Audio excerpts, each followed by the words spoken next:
Welcome to the Why Gotta Why podcast. My name is Peter Englert.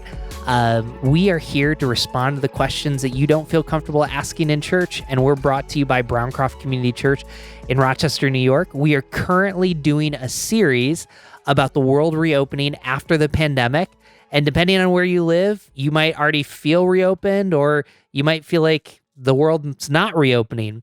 But we are doing this series with the Small Group Network. They are out of the Saddleback Church. I'm a member of them.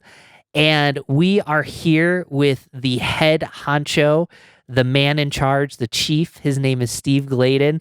And I thought it was Jesus, but I'll let you go with that. He's too much. But Steve is going to be responding to a very interesting question that I think a lot of us have asked or have been asked.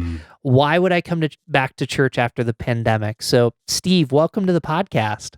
No, Peter, great to be on the show with you. And it's fun just to wrestle with questions that are sometimes not comfortable, nor can sometimes be messy. We always talk about in small group ministry that we love the messy. Well, good Lord, we are in the midst of more messy than we've ever had. So we'll find out if you really do like the messy. I love that. And, it's funny, when we started this series, this was the first question I thought of for you. So why don't you introduce, just pick the hardest one. Why don't you just share a little bit about yourself and kind of how you got connected into Saddleback and the Small Group Network, and just a little bit about your passions? Yeah, I wasn't raised as a believer. We were a moral family, but weren't too much of a believer. We were raised as very nominal Catholics, what you'd call lily and poinsettia people. Whenever the lilies or the poinsettias came out, I was like, oh, must be time for Mass. So that was kind of a little bit of our journey. Grew up in a military home. My dad was a Navy aviator for 23 years, and then did his second career out in the Midwest, which is where I was born.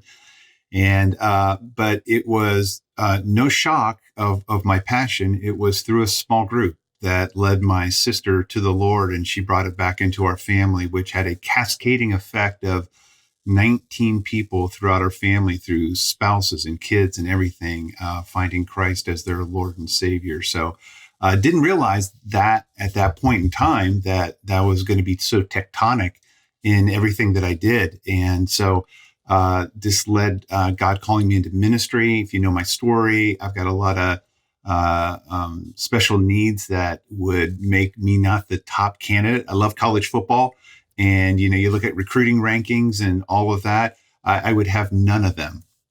So it was a little bit of an odd duck out of that, but watch God kind of let my leash run as far as I could go. And then God said, I think you need to get into ministry. And so he provided a way that started the journey of that. And through that, it was just, it is being in the right place at the right time. God could have had anybody. When Rick was down in Rick's office, and he just literally said, hey, hire him. I like him. And so it was just a God ordained point in time that has led to, being on staff since February of '98. So it's been an exciting run of watching God do so many things. And I've enjoyed small group ministry for 35 years out of my ministry career. So it's been a crazy journey, a fun journey, but hey, it's would God have it any other way? Before we get into this topic, I want to come back to what you said. You said that your sister joined a small group, and that's how you came to follow Jesus. Hey, walk us through that, because I think that that's probably important to why your perspective to this question matters. Yeah, I mean, it was simple. It was a 19-year-old girl who was dangerous enough to, she had just known Christ just a few months, and was literally inviting my sister because she was a friend of hers. She was out of high school, but my sister was in high school, and it invited her into at a small group. This is probably somewhere in the zone of the Jesus movement that was catching fire all across at least Southern California and other parts of the nation. So, when you look back at how God ordained that, and really all they were going through is the book of John. And it was enough that my sister had been searching, and my mom had been searching in a different way. And there's a whole story about the shift where my father became a follower of Christ, but my parents didn't become followers of Christ till they were 54.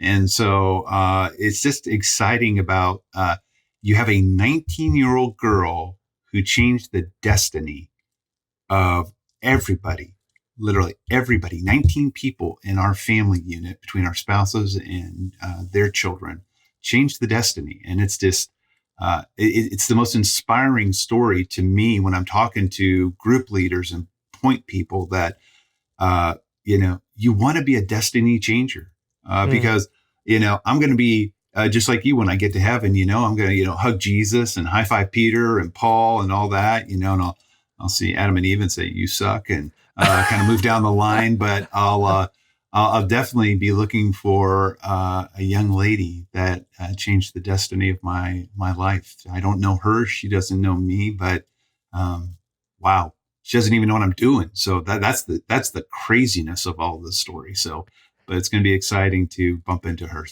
sometime. I don't know if she's living. I don't even know where she's at. So, we're going to go into this, but I think that kind of helps the credibility for you to respond to this question because church wasn't always assumed for you. And Yeah. so, what I want to do is fast forward to your role. You support pastors and small group point people.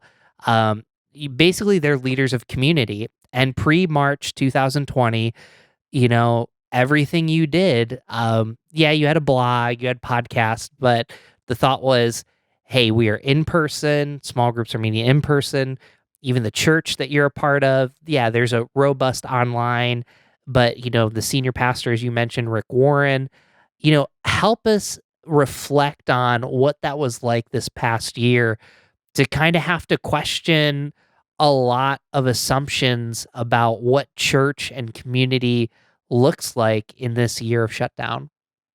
Well, I mean, I even hate to breathe this, but I think I probably had it easier than most people. And so that immediately grows a root of bitterness sometimes in people's hearts. But we had been doing online services since '03, and we had been doing online virtual groups since '09. So we had a lot of the groundwork laid in strategy, not just being a broadcast center of the weekend service, but in strategy and moving away. So the shift was definitely tectonic. I don't want to minimize the shift because there were like 5 different phases that we went over. I mean, we live in the People's Republic of California, so they were not too excited about letting us meet for almost 13 months. So it was it was definitely a huge shift for us. But it's nice when the culture had already adapted. It wasn't like, hey, what are we going to do for online services? They were already rolling. Matter of fact,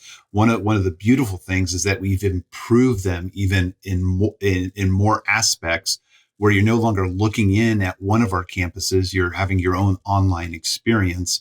And then the other thing too is we developed student ministry experience, part of the online community with both JHM and HSM, and then also 4 different areas in children's, from your upper elementary, your lower elementary, your younger ones, and then special needs kids. So, but it was a huge shift. I mean, it was I was probably more shocked by the extremes of the people, shocked by the people who were adaptable in a great way, that I'll probably share somewhere in this show, but then also shocked by the people who I shouldn't be shocked by, but they were not adapting too well. So I mean, it doesn't matter what church you're at. You've always got the contingent of the 10% that love you and will move with you, the 10% that will hate you and be happy to let you know why they hate you, and then the 80% that are on the journey. So it was quite a trip. Well, let's go there because I think that some of our listeners, they don't see the church as innovated. And, if you Google Saddleback, Saddleback is a church with a reputation that we're going to try new things. We're not afraid of it. And, here you are at this church that has this reputation for people that follow Jesus and those that don't, that it at least tries. What was it like to be surprised by the adaptable people, and what was it like to be surprised by the people that weren't adapting? Well, I mean, to the ones that weren't adapting, I'll address that first and end on a happy note. To the, to those people, it's always grace, grace, grace. I mean, everybody. We were in such a compressed time frame for so long. Obviously, we know the most severe punishment you can do in our prison system is solitary confinement. Same thing in wartime. Put people in solitary confinement, and it brings out a whole new personality in people. And in the same way, you've done that to the world for X number of months, wherever you're listening to this podcast. We have some of our campuses that are still, some of our international campuses that are still in lockdown. So, when you think your day's gone bad, just remember there's parts of the world that, they're still in great lockdown. But it was, just one time where you can just add grace and you can pray with people. They may choose to stay with your church, not stay with your church. The wonderful thing, if there's a wonderful silver lining in any of that, nobody that I met with told me they weren't going to church anymore because of, whatever the circumstance was, but that they were going to another church. And, I'm all about the Big C church. I love that. We'll see everybody in heaven.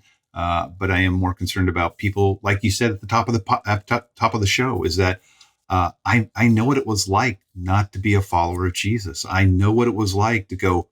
I can remember my mom saying, "Where were the Christians? Where was the light?" And that's what I'm passionate about. I'm passionate about. It's not. Obviously, it pains me when people left the church. But I'm more excited about the people that are going to come to the church. And that's the shift to the people that poured their time and energy into volunteering to bring the online experience to a whole new level, to the church readjusting their budget to say, this is where we're going. We were going there before. I remember in 2009 meeting with 33 small group pastors, some of them of very large churches you would know. And I can remember them telling me that, when we were doing virtual groups, at that point in time, so you got to back this train up to 2009, but just saying how that could be perverting the gospel and perverting, community and stuff like that. But you got to understand that, when we are engaging where people are, it's the whole fishing story. You don't go to where you're comfortable going at, you go to where the fish are at. And so in that way, we are always, engaging and happy to go where the people at World of Warcraft was showing the world, a decade longer ago, that they could get people into community in the online environment and pay for it. At that time, as a, millions, if not $billion industry at that point in time. So just with that, but engaging in the online people there, the thrust of volunteers that did everything and anything from beginning to end to help the children's programming get online, to get the student programming online, the special needs kids online, to get the our adult services going and everything like that. You had that wing that was just, wow, took it to a whole new level. And it showed because, people, we measure people who engage with us for over 30 minutes in a service before we count them. And those numbers those are souls.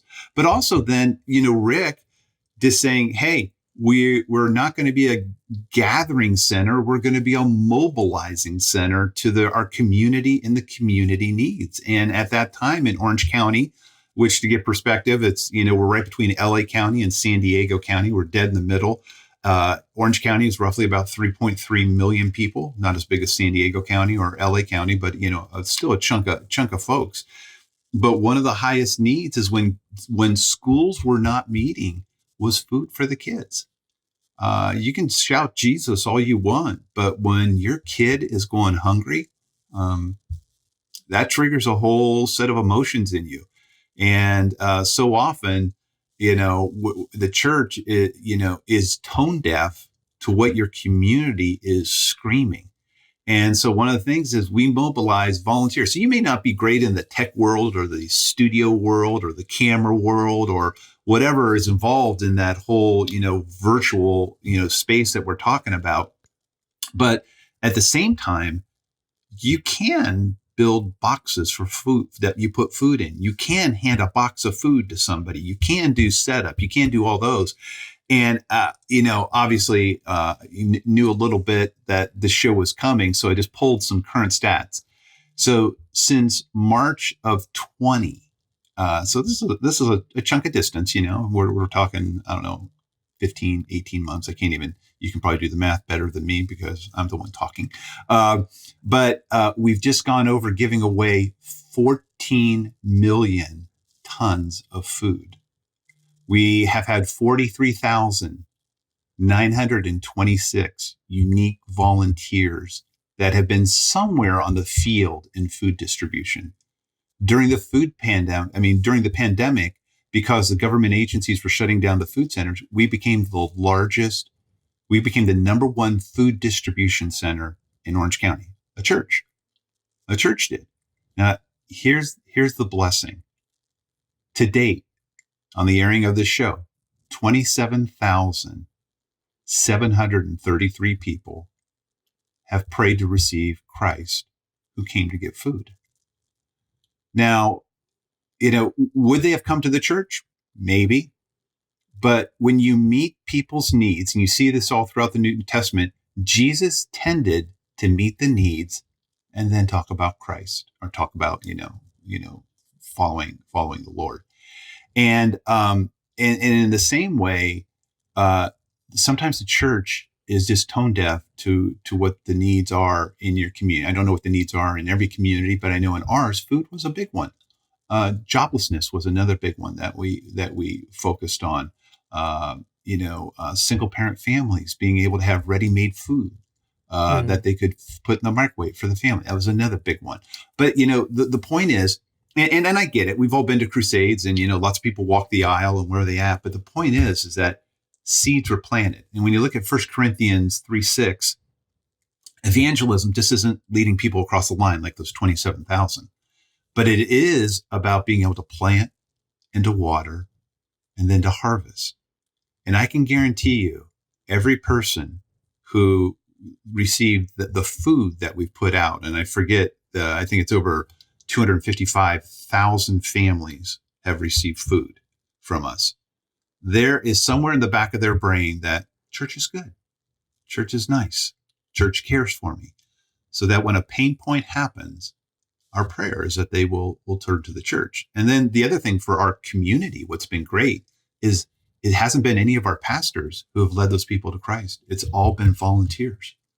So your volunteers are sitting there just saying, how can I pray for you? And if they need salvation, walking them through that. So, there's all kinds of spin outs, but, again, it's and I hate the word pivot. I can't tell you how many times I heard the word pivot throughout the pandemic, but it is a good sign of what the church can do. And, one of the byproducts is that pre-pandemic, when we were trying to start campuses in schools, the schools were very close to us.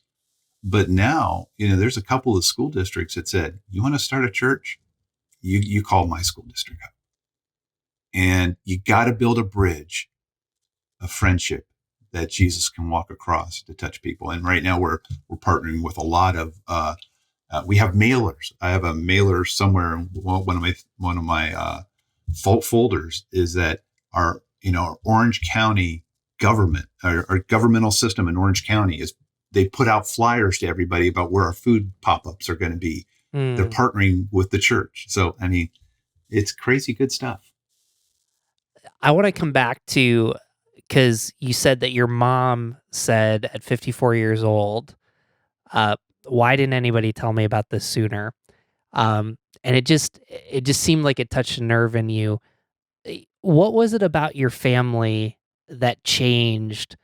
And again, when we say church, sometimes it's not just casually attending. You're talking about church being the central place where you experience Jesus and get to know other people. So I want to kind of be clear. It's not just attending church, but what was it about your family that just touched that nerve that you look back and say, man, my mom at 54 years old, what would have been different about her life in your life, as you think about that? Oh my goodness, it's countless.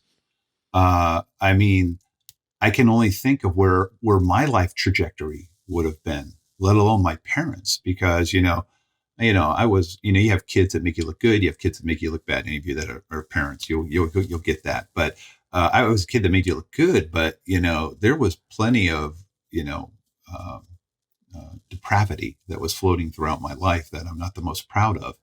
And but I think what it touched in me is that I saw life change happen. I mean, and that's what we're about. We're about life change. I saw my dad who would, I learned as a kid when he came home from work, I would make him a wet martini or a dry martini.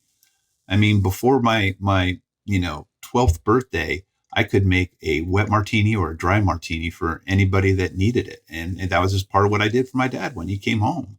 I mean, I saw hard alcohol leave our house. I saw, he made wine. I saw our little wine stuff go away.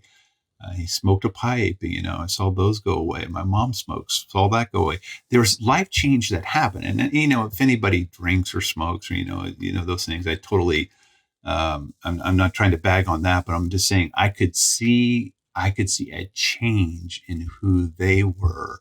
I mean, our family was moral, but I just saw a whole new side of morality and excitement and reading God's word. I mean, we were like any good Catholic, we had a Bible, but I can't tell you if it was ever cracked open. So, it was just, you saw life change happening. And I love where you were going with the church, because the church, we keep on thinking, how do I get them in the box? How do I get them in the box? How do I get them in the box?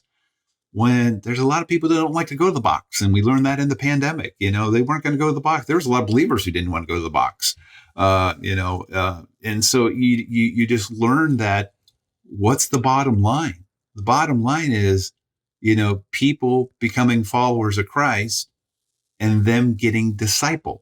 That's Mm. the bottom line. And I don't care if it happens in the box. I don't care if it happens in the group. I don't care if it happens relationally.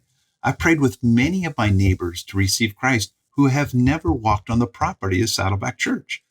And that's okay. Now, do I want to leave them there? It's just kind of like in the digital world. I love our online presence, both in groups and in temple courts, but our weekend service. But we want to meet them where they're at and get them to where we want them. And it's kind of like your kids. If you understand that the Bible was written on a family system, and I could talk on that for 20, 30 minutes of why biblically that's true. But when you understand the Bible is made in a family system, you really start to understand how the church really operates. And you do the same thing with your kids. You meet them where they're at. And every one of your kids is different. And same gene pool, but good Lord, can they be as opposite it can be? But you got to meet them where they're at. And then you want to take them to where you want them. And the problem is most churches don't know where they're taking them. Yeah, I mean, they'll have the broad things. I want them to be like Jesus and stuff like that. Well, good Lord, is that what you tell your kid? I want you to be a good kid. No, you help them understand what it means to be a good kid, what it means to have integrity, what it means to have character, and you understand what you want them to produce. And so, it goes on and on. But you got to understand that the church is more than the box. So I think you're painting this picture of the church, and whether someone's de-churched or unchurched or they're not sure whether they should come back, you're painting this picture that on one hand, like, I think of Browncroft and Saddleback, like if those churches weren't here, there would be something missing in this community.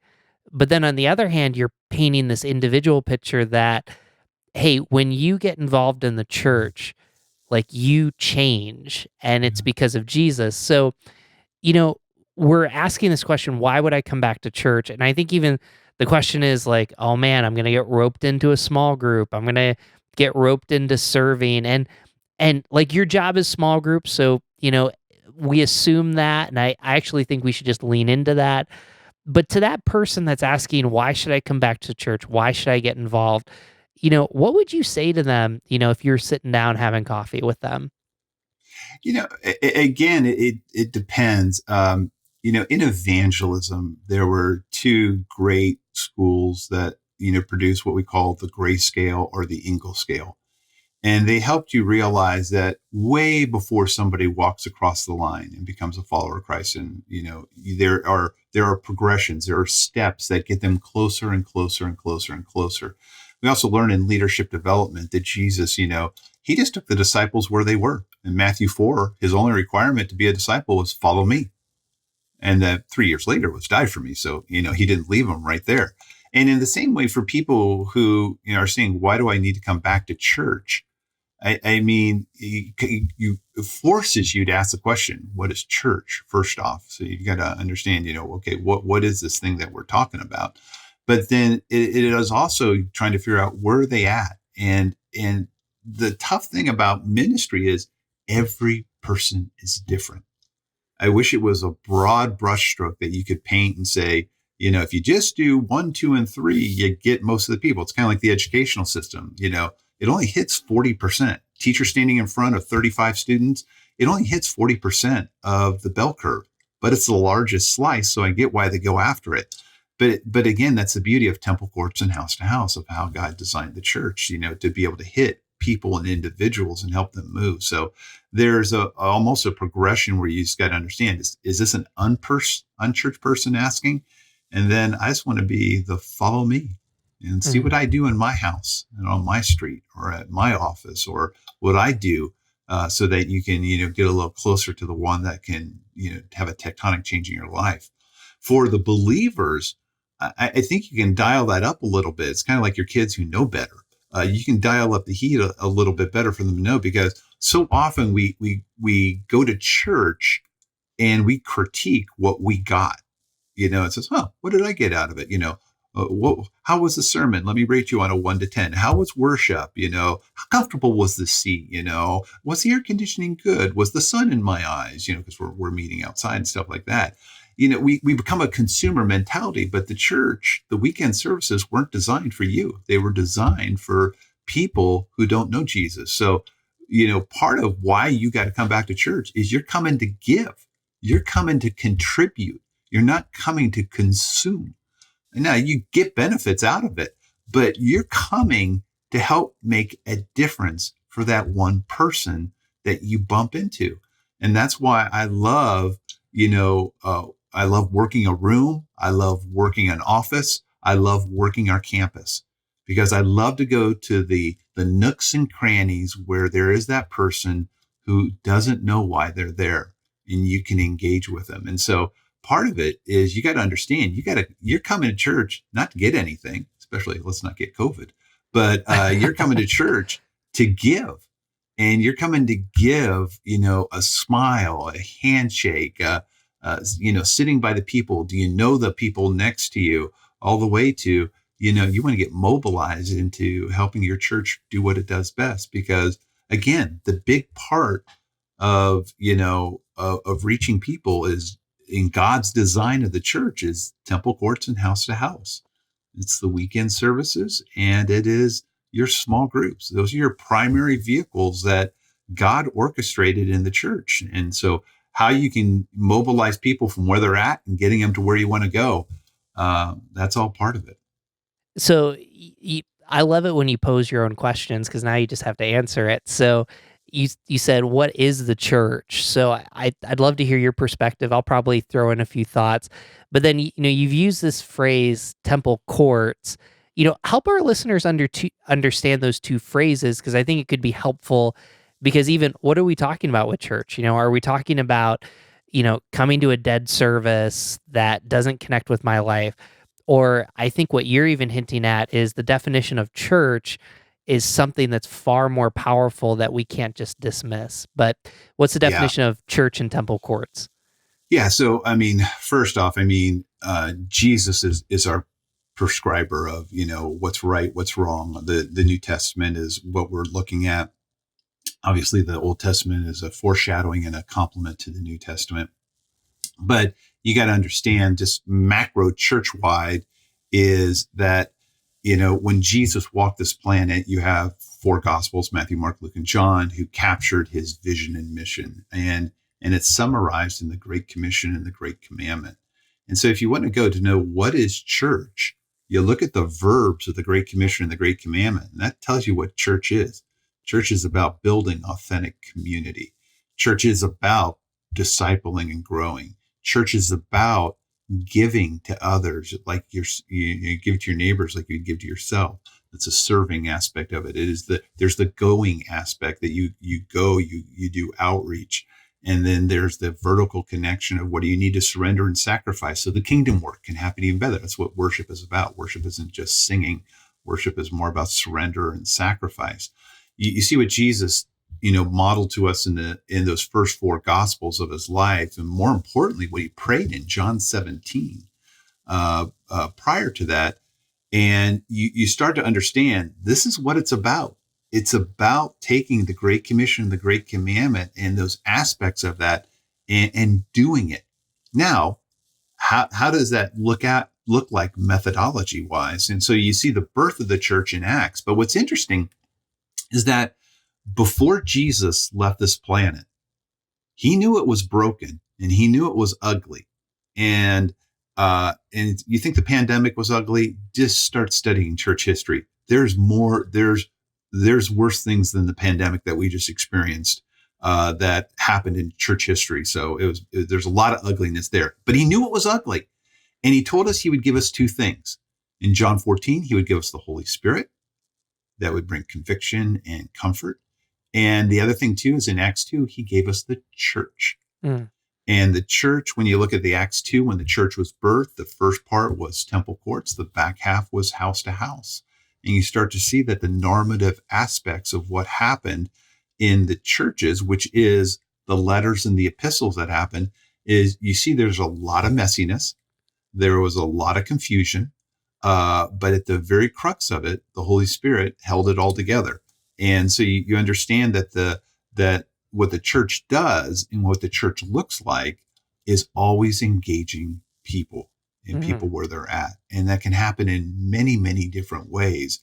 But Jesus' playbook, although the modern church loves the complicated, his playbook was, hey, gather together in the temple courts and then put action behind what I've been walking this planet for 3 years, put action behind it in house to house.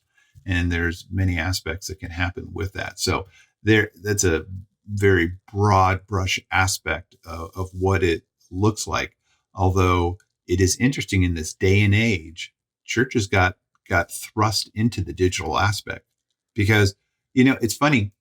Because I've been I've been a believer too long, so I hate to even count the numbers of decades because that gets very depressing very quick unless I accepted Christ like at my first day, but of life on this planet. But when I look at the decades that I've been a believer, I've heard many sermons on new wineskins, but oh my, coming out of this pandemic, have I seen a visceral reaction to churches when they are looking at new wineskins. And it's like, oh, no. I've never seen such a compelling to go back to the old when we've just experienced a new. And I think it's going to be that'll be a big shift for churches ahead, is saying, okay, what are these new wineskins? How's this going to look?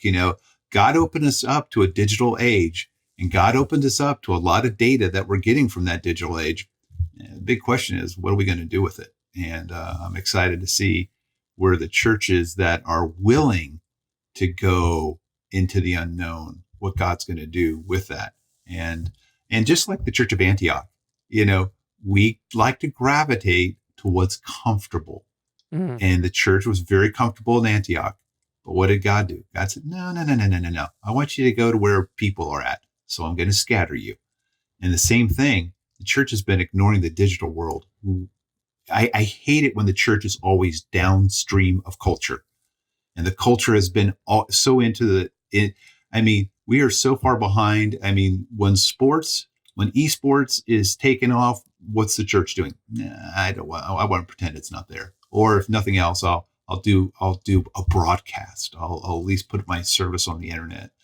Well, good for you. That was a great step, but there's more to it than just scattering your words out there. So I Well, digress. and so I think even, some of our listeners are probably saying, like, does it count if I go online? Does it count if I go in person? And I think that you're even like you're raising the expectation that, hey, I don't care if you go online or in person, but what the New Testament talked about, which is timeless, is it's not just showing up to sing a few songs and hear the sermon, but it's the actual engagement of community, and it's the actual living out your faith and how it affects you in the Monday through Saturday. And you're in essence, you're saying, hey, this is a modern question. Probably 50 years from now, it'll be a new one and we'll resolve this and it'll be a whole new problem. But what you're saying is, hey, let's stick to what's timeless. And what's timeless is there's something that happens when people who follow Jesus get together that if you miss out on that digital or physical, then you're missing perhaps the purpose of your life. You're right. Our culture leads to what counts. What if I put my butt in a seat, does that count? And I've talked to so many Protestants who who just hate the thought of Catholicism, but yet you're quickly going into that role of Catholicism where it was hey, if you do X, Y, and Z, you checked all the boxes. And the more we can get out of checking the boxes and looking into Jesus's boxes that he wants us to check, it's a whole powerful thing because we always say the church is not a building. I can't tell you how many times I've heard that phrase, but oh my goodness, when the pandemic came, it sure was about a building. It was about a building big time for a lot of people. I can tell you, I have plenty of emails from those people, but it's so funny what we're willing to say until really push comes to shove. And then because how did you behave outside those four walls? It has more impact than how you behave inside those four walls. Well, and even just kind of listening to what you're saying and just the picture that we're trying to paint of like coming back to church. Um, so you talked about people being individuals. I meet with people all the time that are on the verge of coming to church or just started coming to church. Mm. And, I just want to be clear with everybody. Like, we share next steps, not because we're forcing you, but we just want you to know that they're available.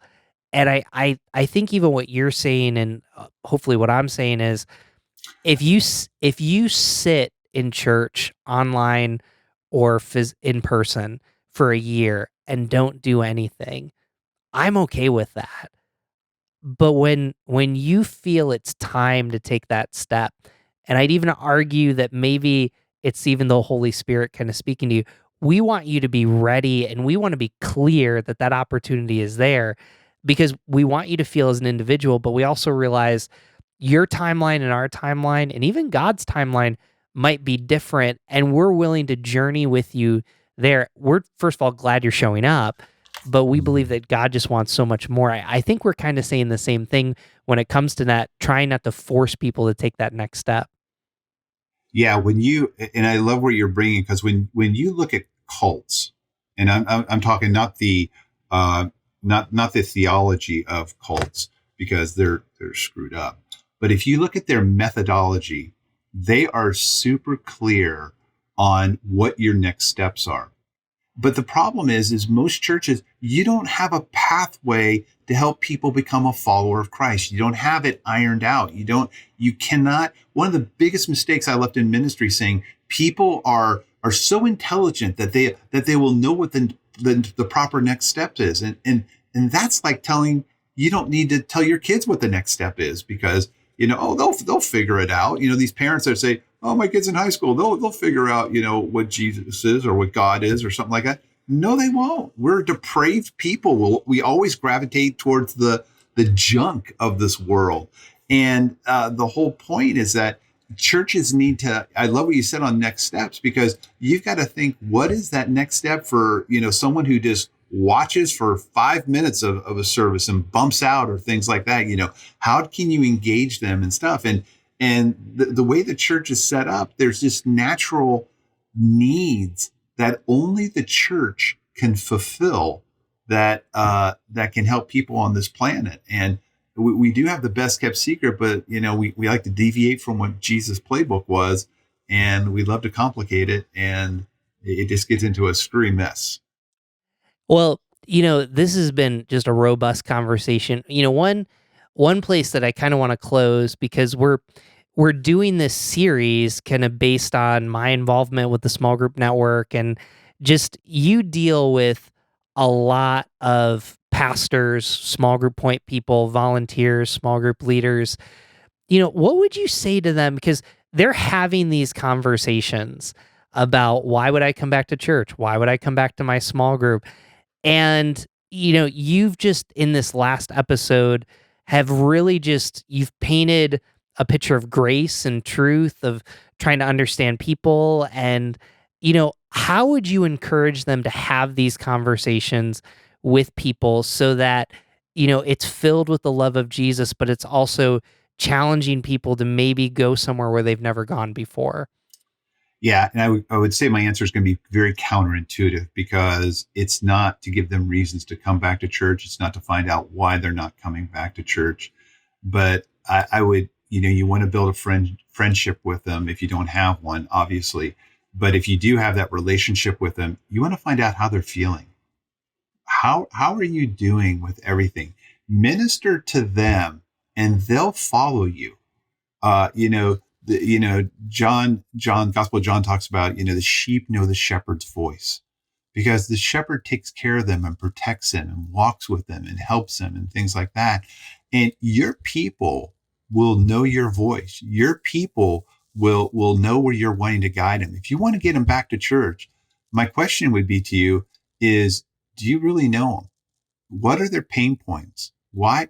I don't want to start with why is your group not getting back together again? Or why are you not meeting? Or why are you not, all these whys?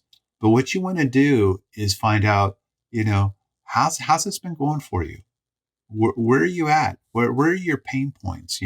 How can I pray for you? How can I be your pastor for you in this moment? Because there's an additive that not additive. It sounds like I'm giving you a supplement.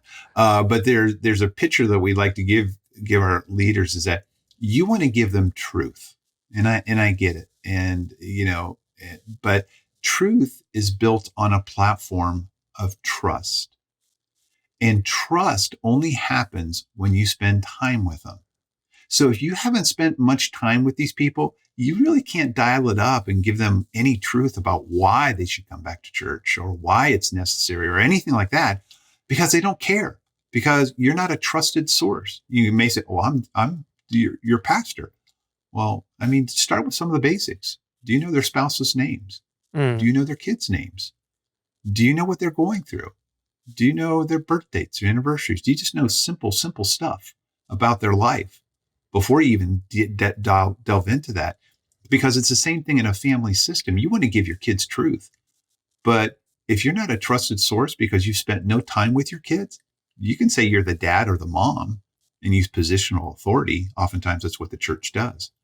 But what you've got to understand is that won't get you anywhere. That's why when you go to sporting events and there's a guy on the corner there and he's saying, if you don't know Jesus, you're going to go to hell. He's speaking truth. But the problem is he's not a trusted source. Mm. And so what the church has got to do, and this has been the gift of, as we've been coming out of the pandemic, you say, well, I've only got, 20% or 40% or 60% of the people back. Well, tell me how you're loving on that percent, what's ever coming back, to such an extreme, hyper great way that they're going, oh my goodness, my church cares about me. They don't care about my butt in the seat or my money in an offering, but they do care about me. And so often, and we dialogue on this on hard and soft data in our small group ministries, that the hard data is the stuff we want, and that's kind of like some of the things we're talking about. Are you coming back to church? Are you coming back to group? Are you checking this box? Are you checking that box?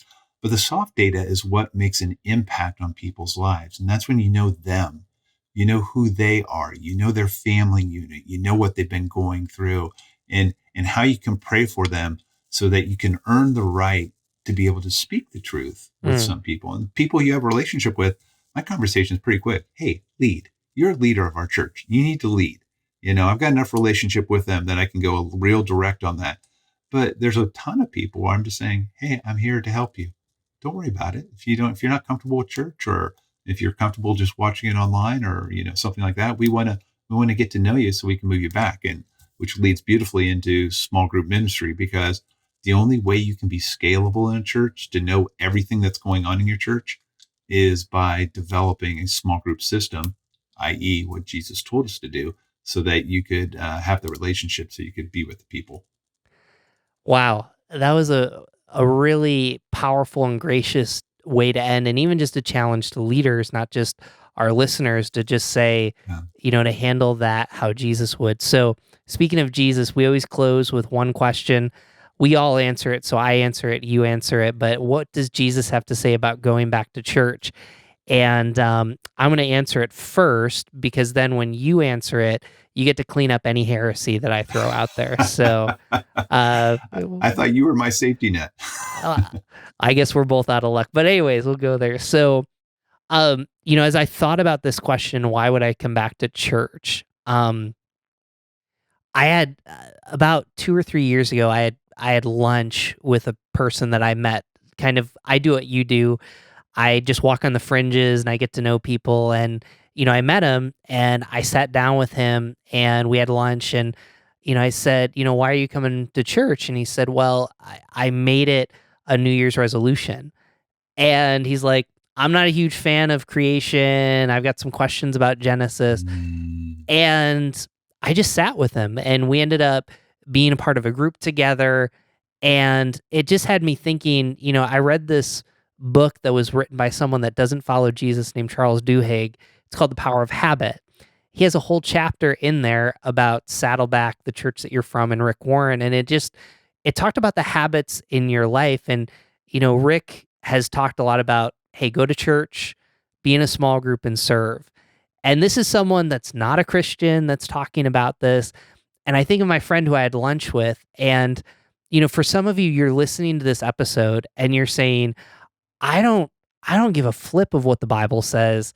You know, I'm just angry and I'm upset at church.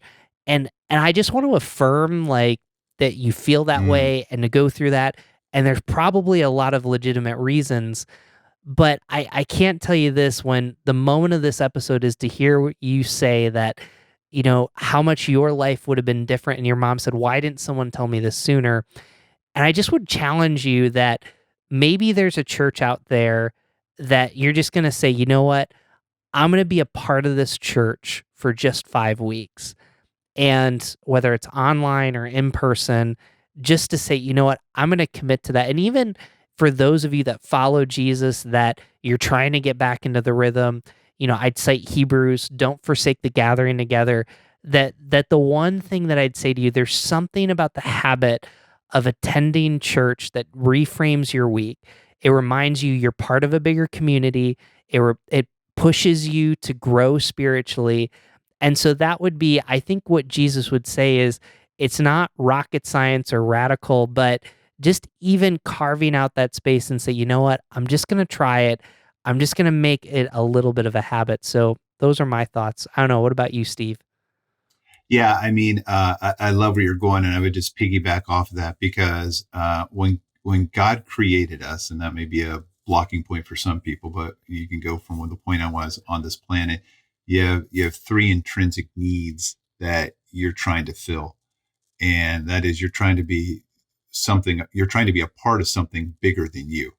And if you don't think that's true, that's why people dive into sports so much, because they want to be a part of something bigger than them. I don't play college football. I played football, but very poorly. But I love it. And I love being a part of that community. There's that intrinsic need that people have to be a part of something bigger than themselves. There's the aspect, there's three intrinsic needs that I'm talking about here. So you want to be part of something bigger than yourself. There's a spiritual void that every person has. And you can argue that if you want, but everybody is trying to fill that spiritual void with something. And then you have a part of you that wants to feel valued. You want to feel like you're part of it. You want to feel like, I'm contributing to something, no matter what you do. That's why you have so many people volunteering. Volunteerism all through the pandemic was up across the board, not just houses of worship, but across anything. Volunteerism was up. And so what you want to look at, though, is understand is that when Jesus created the church, and again, we're talking about a broader definition than four walls that you walk into, but when he created the church, it was created temple courts for a reason, because it gives you the teaching that's relevant to your day-to-day walk. But the byproduct it does for you is it casts a vision, so you can be a part of something bigger than yourself. That's why the Bible says without a vision, the people will perish. Then you look at house to house or small groups. Small groups, when they're done with the right purpose, it is to fill the spiritual void that people have. And that's what makes you different from a book club, from a sports club, from a bar club, from whatever kind of gathering of friendships you have. What makes a small group unique that nobody else can do is it can quench the thirst that people have in their spiritual void.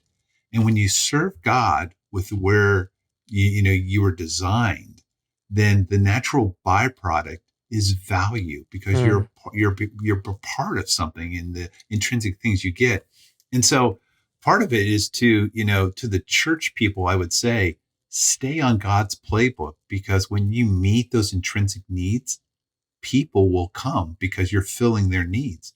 I mean, what do we hear from people all the time? I'm too busy. I'm too busy. Well, I mean, excuse me, everyone has 168 hours a week. But when you design your church to meet the intrinsic felt needs that are they go across every century, every culture, every language. I've been doing conferences on every continent on the planet, except Antarctica, because penguins don't need Jesus yet. But, I've been to every continent, and you can look at the culture, the needs, the language, the skin color, whatever you want. And those needs are all the three needs I just described. They're all there because God created us in his image. And so part of it is there's there's this beautiful felt needs that come from the church. And I would just encourage people, the thirst that you're trying to quench will only get met in one place. And that's where your creator designed you to be. So, man, what a way to close. People can find you online. We'll be tagging you. It's smallgroupnetwork.org, correct? I always .com. .com. We're an organism too, but smallgroupnetwork.com. I'm not even sure if we have all the rest of them, to be honest with you, but if you go to smallgroupnetwork.com, if you're a point leader, if you're a church leader and you need the resources, we have put all of our resources out there from the 35 years of my experience. Plus, right now there's, I think, over 35,000 people that are in the network making contributions into our podcast, into our Facebook groups. And, there's so much information that's out there that can help you. So if you don't know what to do, one-stop shop, and you'll get everything you need to help your church have a healthy small group ministry. Love it. And for us, go to whygodwhy podcast.com, click the subscribe button, and put your email. That's the best way to get a hold of us. Steve, thank you for coming from sunny Orange County, and we look forward to talking again.